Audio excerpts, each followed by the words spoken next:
कभी सोचा है कि किसी टेक्स्ट के सिर्फ एक लाइन में कितनी जानकारी छुपी हो सकती है? मतलब एक पूरी की पूरी संस्कृति। चलिए आज इसी सवाल का जवाब ढूंढते हैं और हमारा जरिया बनेंगे लद्दाख के कुछ खास नृत्य। तो ये रही वो लाइन। पहली नज़र में देखने पर शायद ये सिर्फ कुछ शब्द लगें, है ना? लेकिन असल में इसमें एक पूरी की पूरी सांस्कृतिक विरासत छिपी हुई है।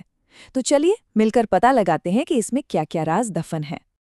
अच्छा, किसी भी संस्कृति को समझने का सबसे पहला कदम क्या होता है? यही जानना कि वो कहाँ की है, राइट? तो सवाल ये है कि ये जो लाइन है, ये हमें किस जगह के बारे में बता रही है? और इसका जवाब कहीं और नहीं बल्कि इसी लाइन में ही छिपा है। जरा गौर से देखिए, ये शब्द लद्दाख।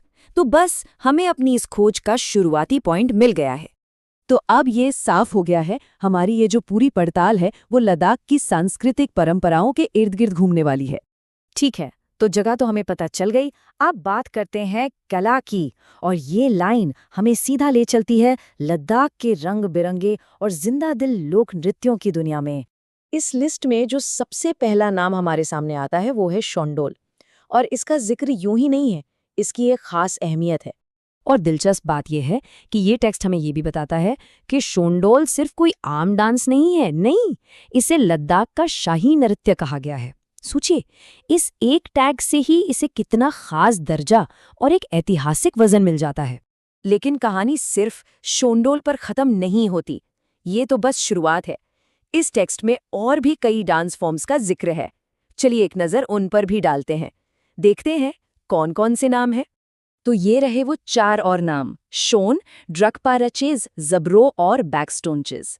देखिए, हर एक नाम अपने आप में लद्दाख की कला की अलग अलग छटाओं की एक झलक दे रहा है। तो हमने यहाँ क्या देखा?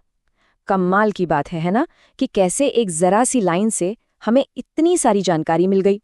सोचिए, सिर्फ एक लाइन से हमने एक जगह को पहचाना, वहाँ के एक खास आर्ट फॉर्म के बारे में जाना, और तो और कई दूसरी सांस्कृतिक परंपराओं की एक लिस्ट भी देख ली।